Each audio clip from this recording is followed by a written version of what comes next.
Todos os homens nascem livres e iguais em dignidade e direitos. Artigo 2º. Todo homem tem direito à vida, à liberdade e à segurança pessoal. E, penso eu, todo homem tem direito à felicidade. Artigo 5º. Ninguém será submetido à tortura, nem a tratamento ou castigo cruel, desumano ou degradante. Artigo 6º. Todo homem tem o direito de ser em todos os lugares reconhecido como pessoa perante a lei. Artigo 9º. Ninguém será arbitrariamente preso, detido ou exilado. Leonel de Moura Brizola nasceu em Carazinho, no interior do Rio Grande do Sul. É filho de camponeses. Tem 3 filhos e é casado com dona Neuza Goulart Brizola, irmã do ex-presidente João Goulart. Brizola foi jovem para Porto Alegre, onde se formou em engenharia, foi deputado estadual, prefeito de Porto Alegre e governador do estado. Em 62, ele foi para o Rio de Janeiro, onde se elegeu deputado federal, uma das votações mais expressivas da política brasileira. Em 64, foi para o exílio, ficou 15 anos e agora está de volta ao Brasil, num novo capítulo da sua vida. Todos nós mudamos. Mudaram os tempos, mudou o Brasil, mudou o mundo, mudamos nós. É uma parada entrevistar uma pessoa por quem o Brasil esperou tanto tempo. Para mim é especialmente emotivo esse encontro com o governador Brizola, que tivemos a mesma caminhada e conhecemos os mesmos momentos de uma vida política que talvez não se repita mais na história do Brasil. Dele guardo a imagem de um homem de alta dignidade e que soube resistir a 2 momentos extremamente sérios no Brasil. Soube sobreviver ao poder, que se corrompe no Brasil, deteriora, e sobre sobreviver ao exílio, à sua ausência do poder e voltar com um espírito ainda mais audacioso e mais corajoso que sempre teve. Bom, eu tenho que fazer uma colocação muito clara sobre isso. Em primeiro lugar, eu considero Leonel, eu preciso chamar de Leonel, o governador, como um irmão mesmo, uma pessoa que eu gosto muito, etc. E hoje eu gostaria, o que eu vou tentar falar com ele hoje é o seguinte: por que que eu, de repente, me desiludi um pouco com ele e com a sua volta? Brizola, se a Ivete Vargas entrasse agora neste estúdio, qual seria a sua atitude como cavalheiro? Você, Brizola, apertaria a mão dela? Não é civil, mas a reputação é civil.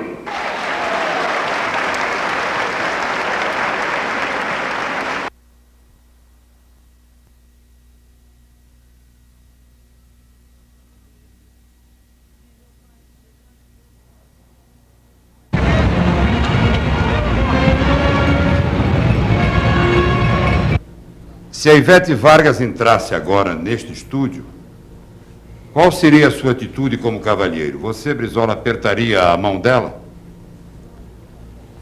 Eu não lhe negaria a mão, mas não partiria de minha iniciativa. Porque, naturalmente, que a cordialidade na vida política, ela deve se desenvolver. Mas em tudo há um limite, porque isto é em respeito a nós mesmos, especialmente à opinião dos nossos concidadãos.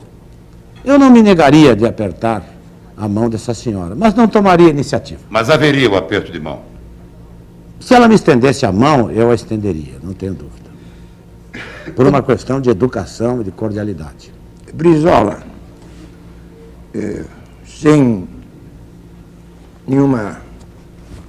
nenhum impulso nostálgico, o Brizola que saiu do Brasil era o Brizola impetuoso, era o Brizola caudilhesco, era o Brizola da confrontação quase aberta com o sistema. O Brizola de hoje é um Brizola reformista, moderador, um Brizola de composição. Quem mudou o Brizola, o Brasil ou você? Olha, Samuel, eu responderia a sua pergunta dizendo o seguinte: todos nós mudamos. Mudaram os tempos, mudou o Brasil, mudou o mundo, mudamos nós. Porque se disséssemos que nós não havíamos mudado, nós estaríamos negando a realidade. Eu hoje tenho aqui muitos cabelos brancos, toda uma experiência que somamos durante esses anos, mas o que é importante é conservarmos os princípios. Estes não mudaram. E, por conseguinte, em relação aos princípios, nós não mudamos. Quer dizer que, no essencial, eu me considero o mesmo.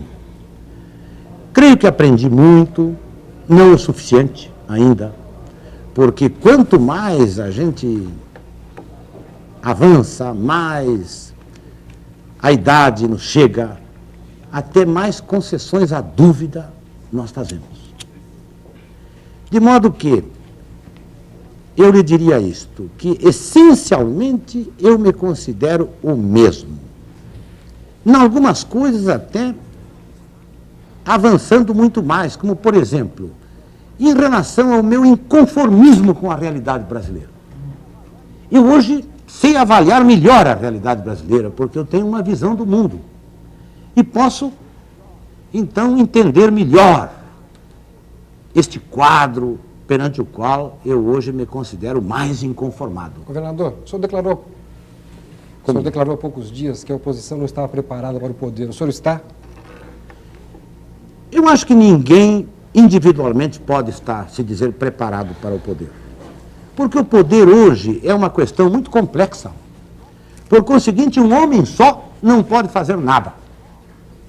Tanto que eu costumo dizer o seguinte, que de nada adianta elegermos um presidente da República sem ter atrás de si uma grande organização, uma infraestrutura, no caso, um grande partido político.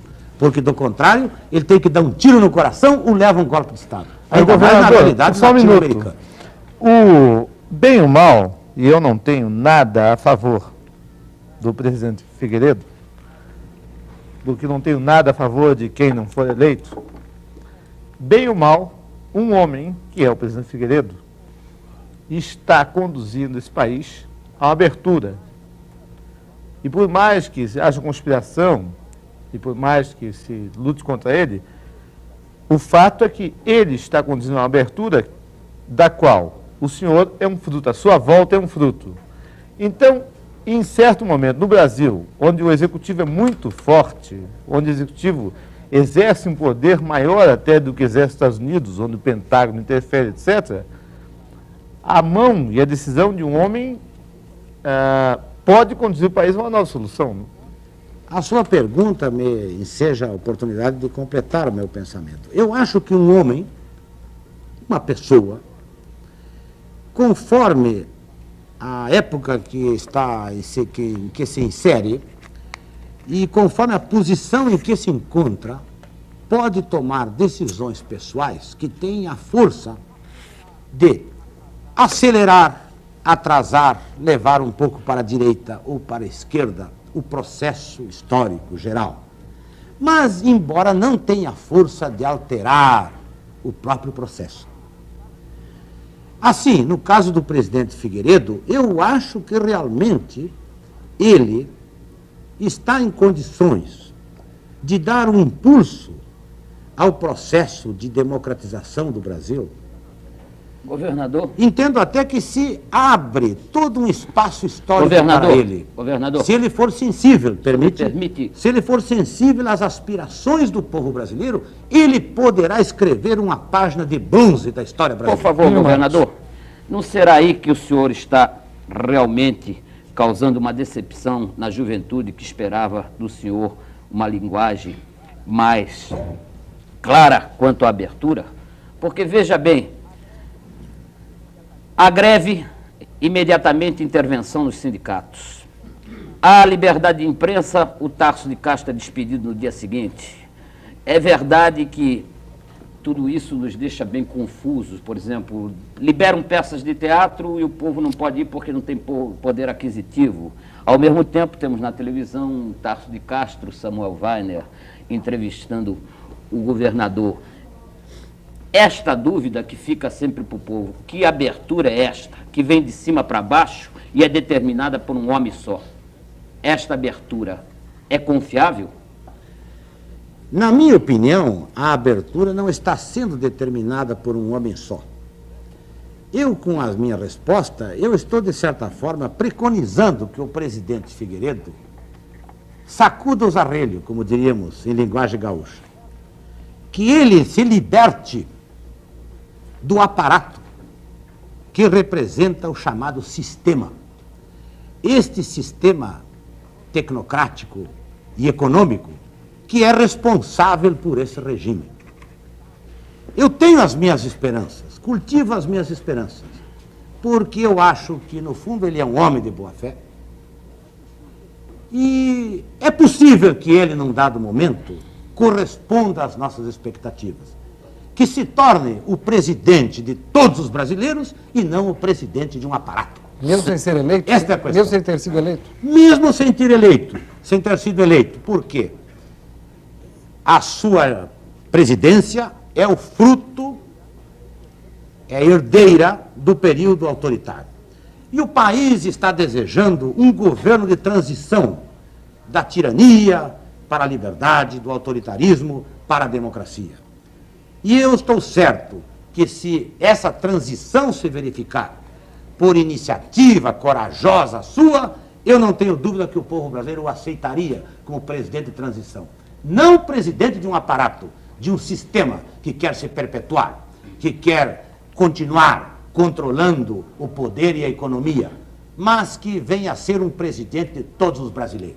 Mas permita, Isto governador... é uma esperança que eu acho que realmente existe, porque a personalidade do presidente e o seu temperamento é um dado nesse contexto. Samuel Por isso Weiner. eu não quero dizer que a abertura esteja correspondendo à nossa expectativa. Absolutamente No caso, governador, da abertura, houve algo que a deteve, que o impulso com que ela partiu fez com que, subitamente, ela entrasse num processo de quase estagnação. Até que ponto é a oposição responsável por isso? Quais os erros cometidos pela oposição brasileira que não permitiram que a abertura fosse além do que já chegou ao ponto em que estamos? Essencialmente, Weiner, considero que, embora possam haver erros na área da oposição, essencialmente a responsabilidade por este ambiente, por este quadro de perplexidade, de desconfiança e até de suspeitas em relação à abertura, essencialmente cabe ao sistema de poder. Porque a aspiração geral do povo brasileiro é que haja uma abertura democrática, haja reconstrução democrática do país, até para solucionar os problemas. A oposição também deseja. Creio que esta retenção,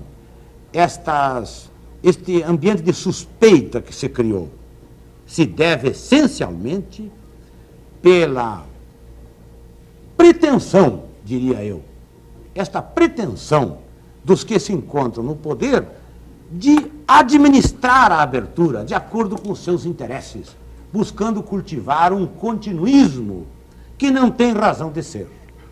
Mas o fato é que novas forças emergiram nesses 16 anos no Brasil, tais como a nova igreja, o novo sindicalismo, a própria nova classe média. Aonde é que repousam as suas esperanças? Para não falar vagamente em povo. Exatamente. Em que campos, em que áreas desse chamado povo estão germinando as sementes da renovação democrática brasileira? Eu gostaria de dizer o seguinte, que na minha concepção, o situacionismo, quer dizer, as áreas da vida brasileira que foram responsáveis por estes 15 anos, 16 anos, é ultrapassado. É possível que possa existir algum setor que venha colaborar nos novos tempos. Mas o novo está na área da oposição no Brasil. Aí estão os recursos humanos, aí estão os valores humanos que vão transformar e vão renovar este país. Mas como o senhor disse Dentro que a desta oposição área- não está preparada para o poder? Por Dentro quê? desta área é que eu considero que estão os recursos humanos. Quando eu afirmo que não está preparada a oposição, não quer dizer que ela não possa estar preparada amanhã. Considero que nós chegamos a um ponto agora em que seria possível todas as áreas da oposição trabalhar em torno de uma proposta alternativa de poder. O senhor diz isso porque o senhor Brizola, perdeu a- Está difícil. O senhor diz isso porque o senhor perdeu a sigla PTB? Brizola. Não. Difícil. Não, independentemente dessa consideração. Brizola, Pois não. dizem que em Não, política moço. você é um bom jogador de ataque. Só que de vez bem em quando possível. você faz um gol contra. Agora, Brizola, você tem a humildade de reconhecer aqui, neste programa, neste canal livre, os seus 13 maiores erros políticos? Só 3.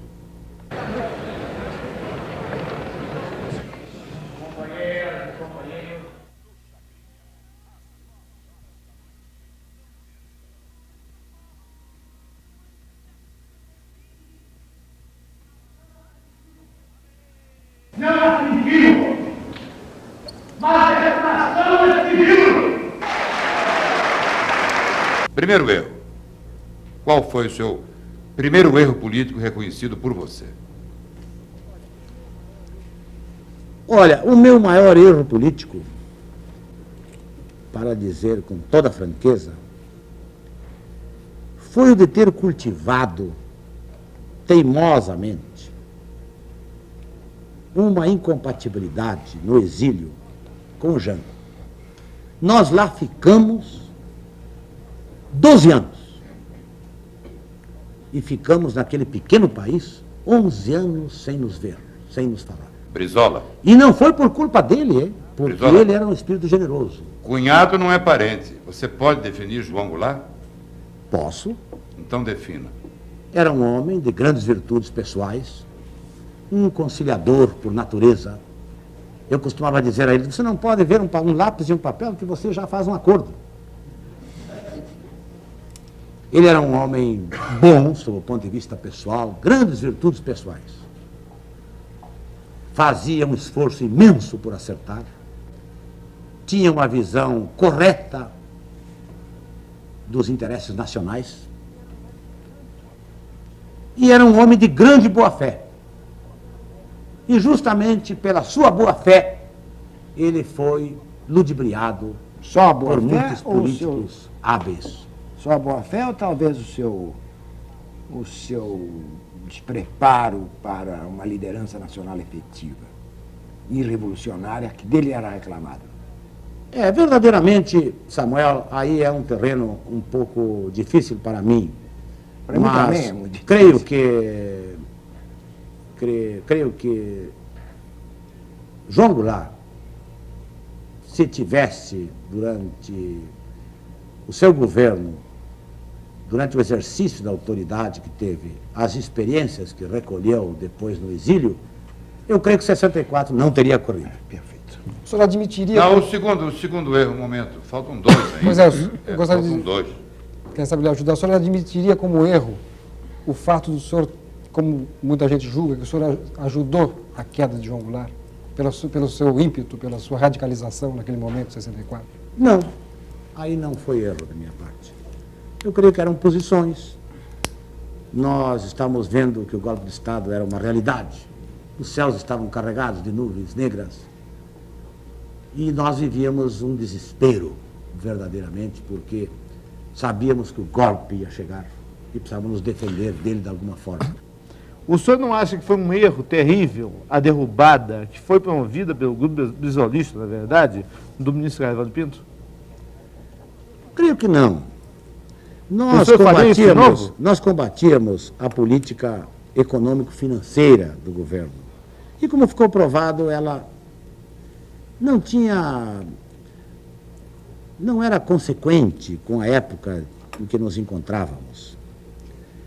E a pessoa do ex-governador Carvalho Pinto não estava em causa. Ele era até um homem amável, educado, né? Muito educado. De modo que, de forma alguma, direito. com isso pretendíamos atingir a pessoa dele, né?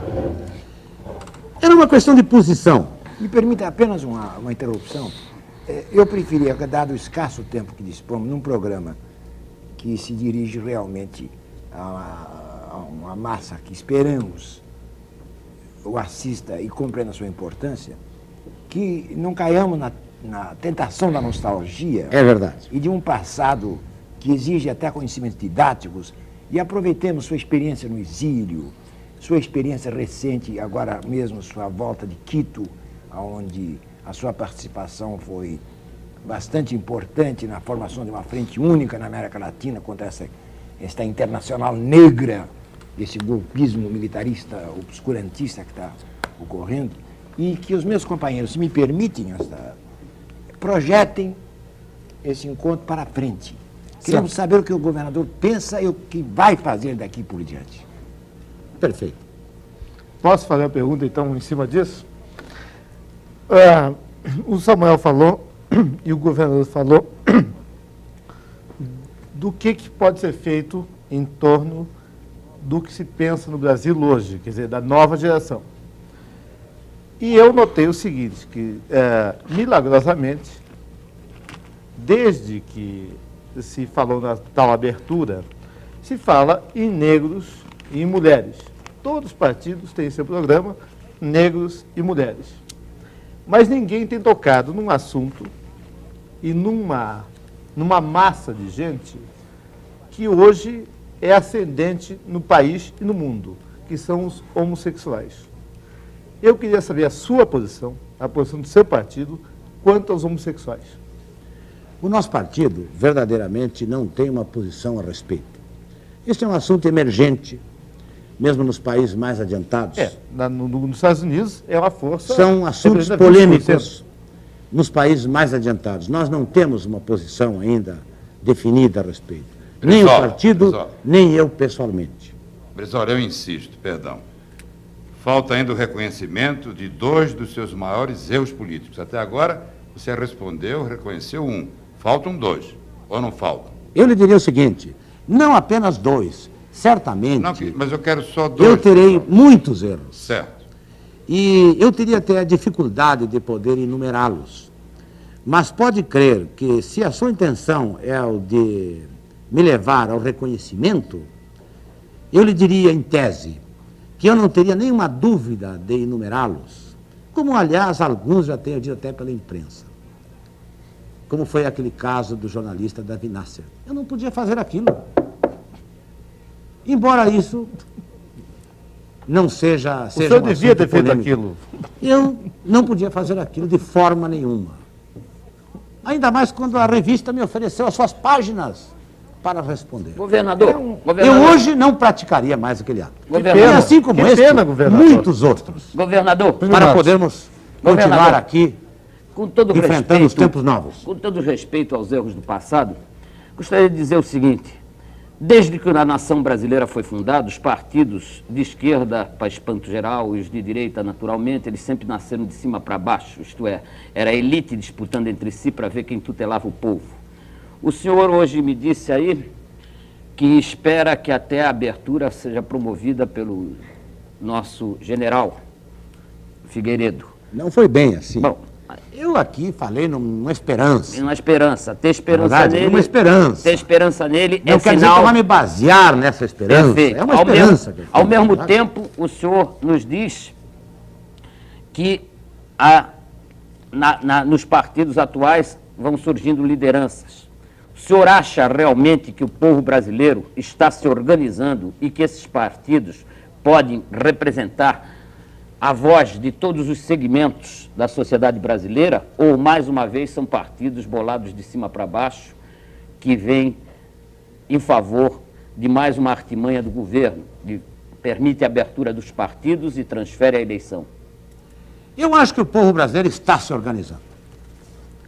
E eu creio que nós temos que trabalhar pela sua organização, porque esta é a verdadeira forma de ultrapassar, de substituir o autoritarismo.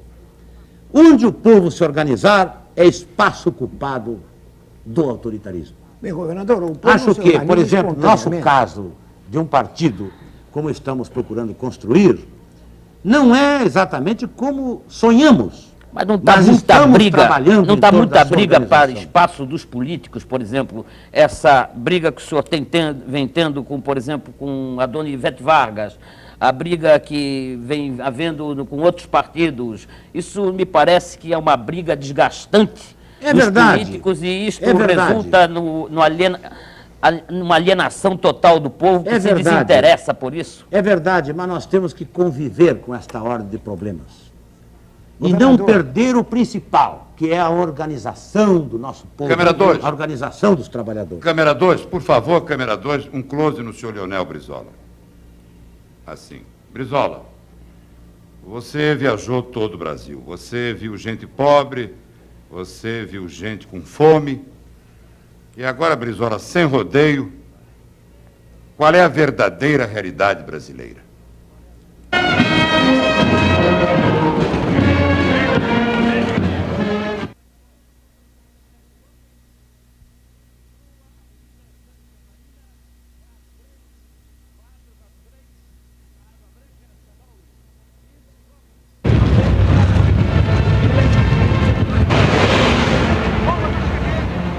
Pode dizer qual é a verdadeira realidade brasileira?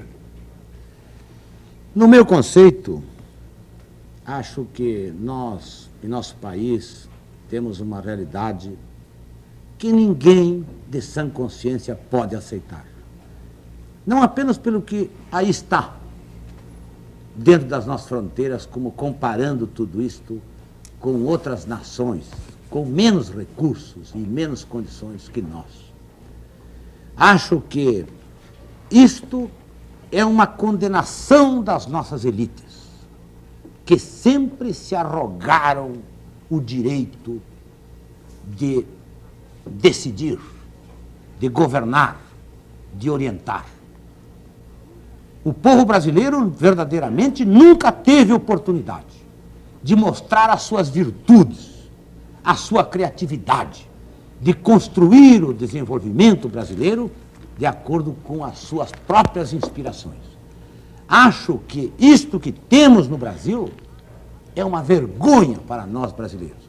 A despeito de existirem muitas coisas boas realizadas, mas o conjunto é mais do que insatisfatório. Basta dizer isto. Como é que num país de 8,5 milhões de quilômetros quadrados possam existir milhões de pessoas aí como cogumelos, vivendo nas periferias das cidades, nas encostas das montanhas, nos alagados, disputando 2 metros quadrados e assim mesmo ilegalmente para viver. Só para citar isto. Isto é um absurdo, isso ninguém entende no mundo. Como é que o Brasil, um país grandioso, dessa forma, com tudo, pode oferecer este quadro de miséria e de pobreza? Como, governador, como o senhor resolveria o problema do menor abandonado, por exemplo, se o senhor estivesse no poder? Olha, eu pessoalmente, seria um pretensioso se eu chegasse aqui e dissesse, bem, vamos resolver assim, assim, eu vou resolver assim. Não. Isso depende de equipes humanas. Só o que eu posso dizer mesmo é o seguinte, que um governo, né, que tenha confiança popular, um governo verdadeiramente orientado no sentido do ser humano como deve ser, todo o plano de desenvolvimento terá que dar às crianças, aos jovens neste país, a prioridade das prioridades.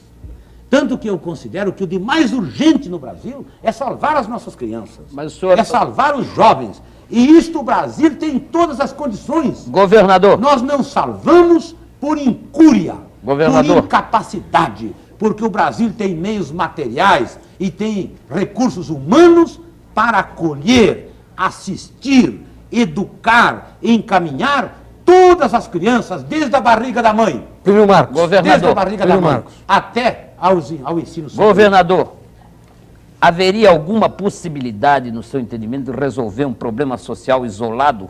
Isso não dependeria de uma redistribuição de riquezas. Está E é claro. claro que Jesus Cristo já nos Está ensinou claro. que Está um claro. rico nunca entra no reino do céu, então ninguém gostaria de abrir mão dos privilégios. Está claro, eu Como estou é de que se acordo. faria no seu Eu entendimento? estou de acordo, mas nós nunca devemos cultivar a busca do horizonte. Porque o horizonte nunca chega. Então nós ficamos cultivando a busca do horizonte e não resolvemos o dia a dia. Eu acho que se este país eleger um bom governo, que tenha confiança popular, este governo não terá capacidade de resolver tudo ao mesmo tempo. Não. Mas ele, bem orientado, poderá ir assumindo prioridades. E para mim, a maior prioridade neste país é atender o problema do futuro da nação, que são as nossas crianças. e Há a juventude. forças, governador. A segunda prioridade, só para lhe dizer, comida, companheiro. O povo brasileiro precisa comida, precisa comer. A raça entra pela boca. Qualquer criador de animais sabe. Bom, tivemos o agora povo a brasileiro é declaração. assim por falta de comida. Tivemos Samuel agora a Weiner. declaração de João Avelange sobre o problema das Olimpíadas. Exato. Isto é óbvio, o povo brasileiro está submetido a um processo de subnutrição e a um processo social de desintegração. Mas, governador, há uma certa, um plano utópico nas suas declarações, se tivéssemos um bom governo, se fizéssemos ou se elegêssemos um bom governo. Quais são as forças de contenção que estão impedindo a libertação do Brasil? Há no ar, visivelmente, um retorno de uma espécie de formulação direitista, de qual o Brasil parecia já estar isento. Suas viagens pelo exterior agora lhe deram uma média, uma medida das forças de direita montando no mundo inteiro. Aonde estão as forças de direita no Brasil, na sua opinião, que estão impedindo a libertação do povo brasileiro? Samuel, quando eu digo eleger um governo com a confiança popular, eu estou já desenhando todo um quadro de democracia, de liberdade. Por conseguinte, colocando cada macaco no seu galho. Eu acho, por exemplo, que o maior erro destes 15 anos foram as pessoas equivocadas nos seus lugares. Aí está, por exemplo, o caso dos tecnocratas. O Brasil foi entregue aos tecnocratas, civis ou militares. Aí está um grande erro. O Brasil tem que ser governado por homens públicos sensíveis e humanos e, sobretudo, titulares da confiança popular. É necessário o assessoramento dos tecnocratas, mas eles não têm condições de decidir sobre os destinos nacionais. Tasso de Castro. Governador, eu queria... eu vou ter que estender um segundo mais. Rapidamente, por favor. É o seguinte, o senhor fala da má escolha das pessoas, evidente. E me surpreende o seguinte, por exemplo, não há dúvida de que um dos grandes traidores da pátria se chama Jânio da Silva Quadros. Isso é uma coisa óbvia, um homem que teve a chamada confiança do país, embora já soubesse quem ele era, e foi um grande traidor. Num certo momento, me parece, o senhor iria conversar com o Jânio Quadros para entrar no PTB. Bom, ao mesmo tempo, há uma divisão entre o senhor Miguel Arraes, o professor Fernando Henrique, e o Lula, entendeu? Há uma divisão dessas forças, que seriam as forças nascentes do país, de um país que está precisando de pessoas que o oriente para alguma coisa. Então eu quero saber o seguinte, como é que o senhor pode almoçar com o diabo? Quer dizer, que é o caso do Jânio Quadros, que é um traidor, que eu quero reafirmar isso, e não consegue conciliar a oposição num sentido positivo do país. Eu gostaria de dizer, em primeiro lugar, ao meu amigo Tarso, que eu não faço esse mesmo conceito do senhor Jânio Quadros. É uma questão de conceito pessoal. Não, é um conceito nacional, governador. E, naturalmente, que eu não faço esse conceito. Nós devemos os 16 Eu anos a ele. acho que, naturalmente, essas apreciações pessoais são bastante problemáticas, mas eu pude ver, acompanhar em boa parte, os problemas em que... todo o contexto de problemas em que o senhor Jânio Quadros esteve envolvido. O senhor quer dizer Em que muitos confiou no senhor Jânio Não, Quadros? em muitos aspectos, não há dúvida que as suas decisões foram bem orientadas. Até onde as suas convicções chegavam, isso não é Isso na sua possível a fase de mim presidência. avaliar. Meu Deus, Quando vereador, presidente? então eu não entendo. Quando presidente. Perfeito. Naturalmente que, nos momentos difíceis, dado o nosso relacionamento, ele sempre contou com uma grande solidariedade da minha parte, pelo que ele podia representar em matéria de aspirações do povo brasileiro. Bem, e sempre cultivamos uma amizade pessoal que a O mim senhor até sempre muito ofereceu me abrigo confortou. para ele quando ele foi deposto, quer dizer, pretensamente deposto. É que era verdade. mentira. Naquele momento, a nossa primeira posição foi esta, porque calculávamos que ele estava sendo vítima de um golpe de Estado. E nós Agora, estávamos as sendo posições vítimas, né? atuais ainda, na verdade, são problemas que vão ter o seu desdobramento e ainda não existem elementos para uma apreciação definitiva. Se nós estamos sentados aqui nesse momento e bancas estão sendo bombardeadas, incendiadas. Esse é que é o real. Atos de terror estão sendo cometidos à luz do dia. E líderes nacionais, sem a menor possibilidade de serem acusados de qualquer tendência subversiva, são agredidos. Esta é uma realidade. E eu lhe fiz uma pergunta. Isso que eu queria Aonde responder, estão Samuel. essas forças? Nesse momento, nos Estados Unidos, pode ser que seja eleito o presidente Reagan, que se presume que levaria a direita internacional a um impulso extraordinário. A sua passagem agora pela América Latina lhe indicou essa ascensão da direita. Governador, o que se deve fazer nessa emergência? Samuel, eu considero que nós temos que confiar nisto que se chama consciência nacional, que se formou no nosso país e cada dia mais se aprofunda e mais se amplia. Esta é a nossa garantia da democratização do país. Que conspiram, que existem bolsões inconformados de autoritarismo, aí estão, no conhecimento de todos. Em seus eventuais contactos nas áreas Nós militares... necessitamos confiar nesta consciência nacional, que esta é a vontade do nosso povo, e cultivá-la, fortalecê-la. Eu não tenho nenhuma dúvida que o nosso país vai evoluir para uma abertura democrática real. Mesmo porque não há saída. A seguir com esta política econômica destes 15 anos, só ditadura. A política econômica vai levar a impasses incríveis na vida brasileira. E se nós olharmos mais para a esquerda, o nosso povo não vai assimilar. Governador, então, o no seu ambiente otimismo nota democrático 10, de governador. reconstrução, nós temos que justamente olhar com o futuro com Governador, confiança. governador, seu otimismo nota 10, mas, por exemplo, as revistas internacionais estão dando que só um milagre divino salvará o Brasil. Time. O senhor realmente diz isso tudo, mas o senhor não só diz, nós temos que confiar, mas confiar o quê? Neste milagre divino? Não, Porque confiar nesta exatamente consciência nacional estas que se forças formou. de direita estão acanhando as pequenas forças que tentam se organizar. Eu não fui compreendido, É Plínio, verdade. por si, pelo seguinte: quando eu digo confiar nesta consciência nacional, eu quero dizer o seguinte, que especialmente a oposição brasileira no seu conjunto, que é a maioria da nação, só não é governo porque não se realizam eleições livres. A oposição brasileira tem que trabalhar em torno de uma saída alternativa Espera um de pouquinho, eu tudo queria isso. botar uma coisa Permite, certa. O que senhor não me permite seja, aqui uma me coisa, permite, só que um não seja. esclarecimentozinho. O senhor não confia, descontentes com a oposição?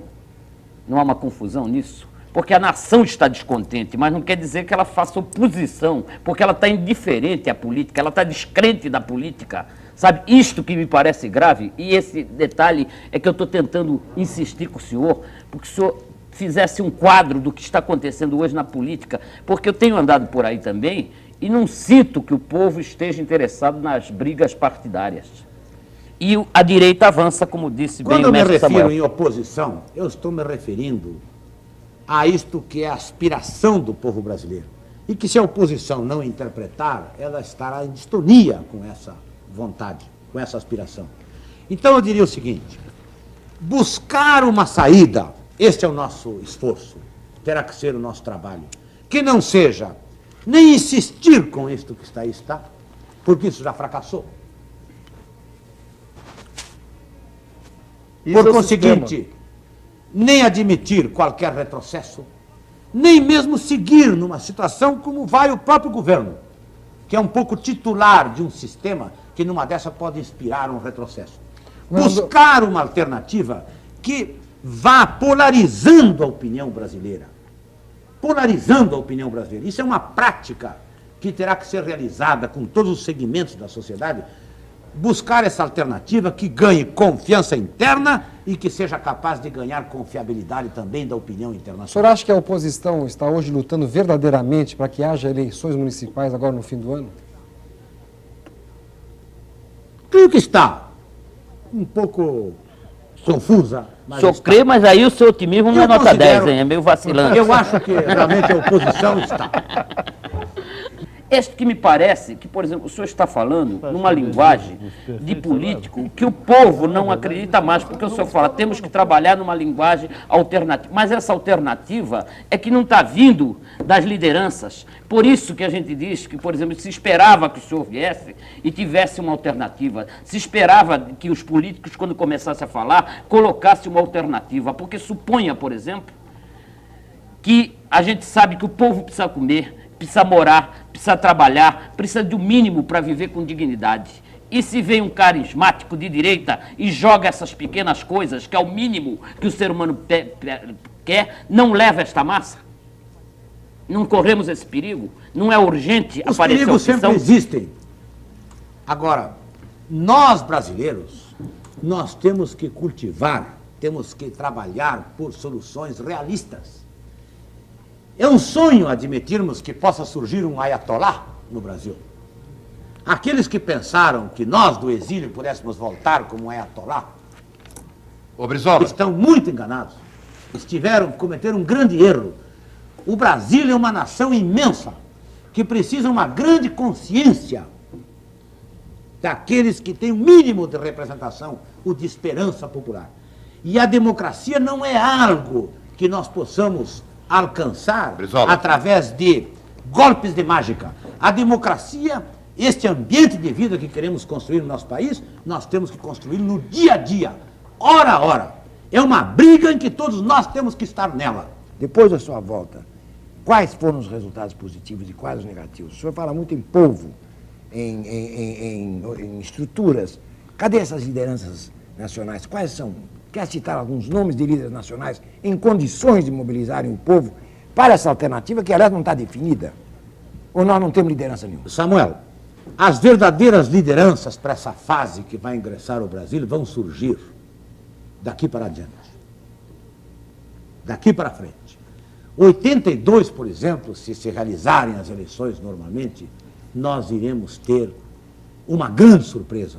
Vai ser o surgimento de uma geração inteira que esteve à margem. Se chegarmos a 82. Você me perguntou, Samuel, uma coisa muito importante, que foram esses contatos recentes que eu tive há poucos dias, num grande fórum desta América Latina. Eu acho que existem ventos que vêm do norte em favor da democratização. E eu tenho a impressão Que ventos são esses? que Bolívia vai ser uma espécie, E são cheiros que vêm do De- norte, governo. uma espécie de área de decisão. Acho que o senhor já almoçou com o Jânio, ele está falando por metáforas. Não é por Ventos, metáfora, forças pode ocultas. crer. A sua convicção sobre 1982, ela se baseia em emocionalismo ou realidade? Acha que chegaremos lá? Acho que vamos chegar lá. Por gentileza, eu gostaria de ouvir a opinião do professor Fernando Perrone. Não admitimos, mas essa nação é civil.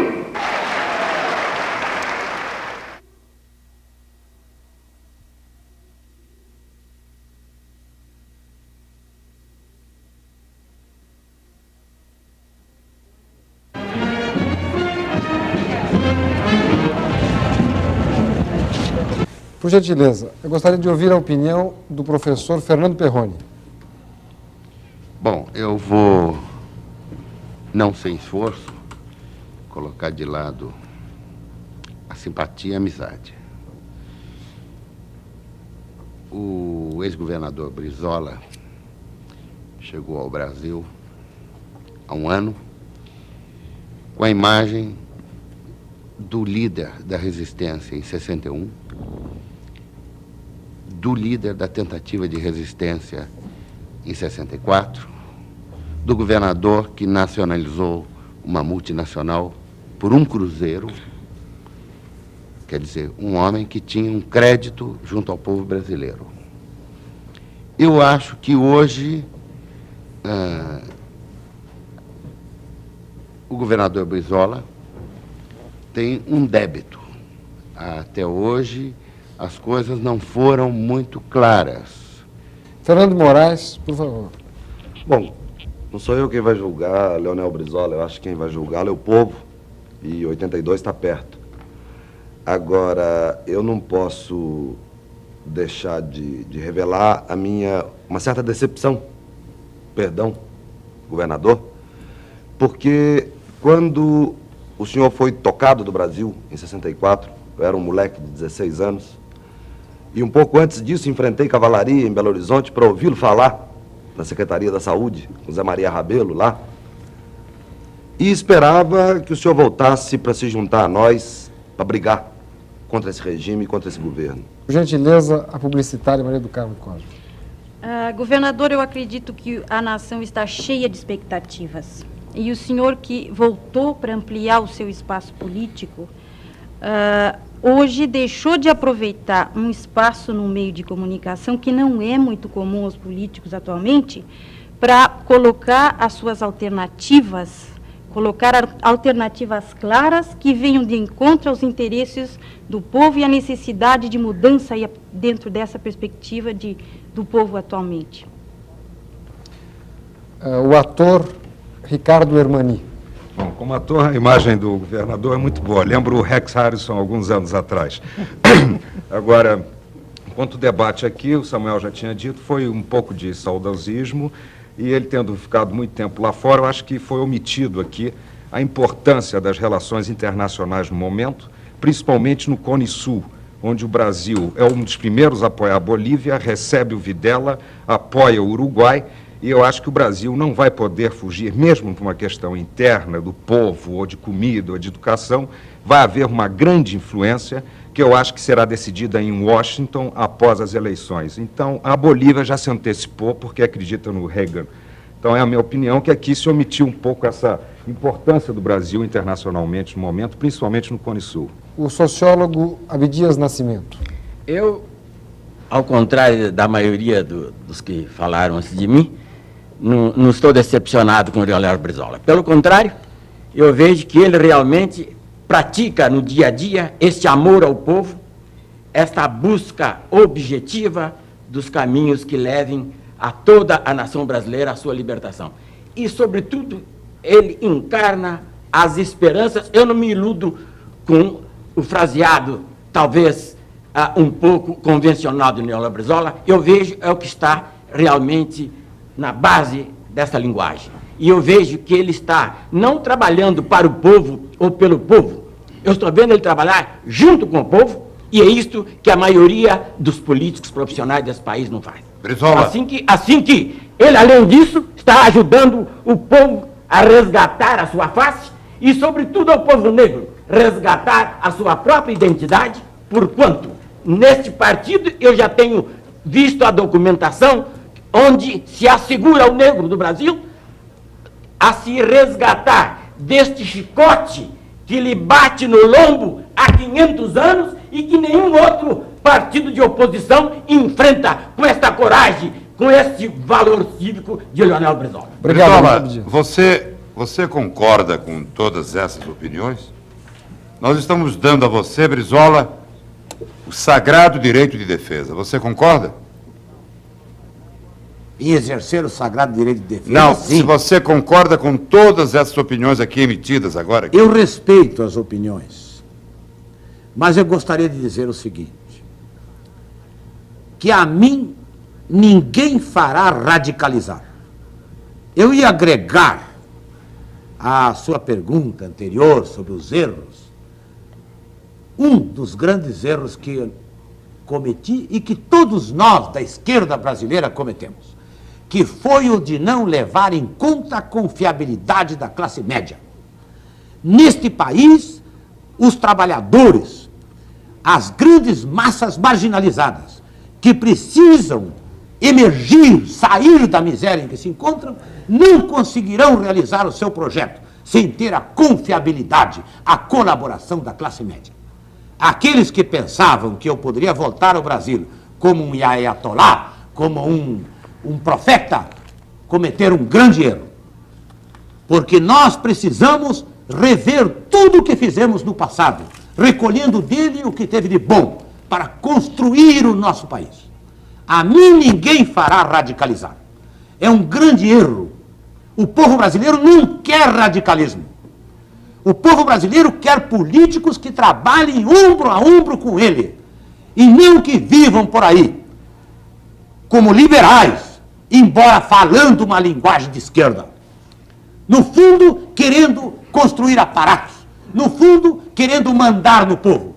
Ninguém conseguirá fazer deste país o grande país que sonhamos se não trabalhar juntamente, ombro a ombro com o nosso povo. E é isso que eu pretendo fazer. Radicalismos eu elimino da minha frente. Governador. Aliás, existem duas áreas neste país com as quais eu não quero alianças. Sabe quais são? São os comprometidos com o imperialismo e é com a pequena burguesia radicalizada.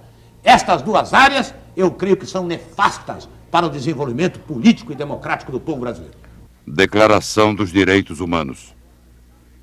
Artigo 1º. Todos os homens nascem livres e iguais em dignidade e direitos.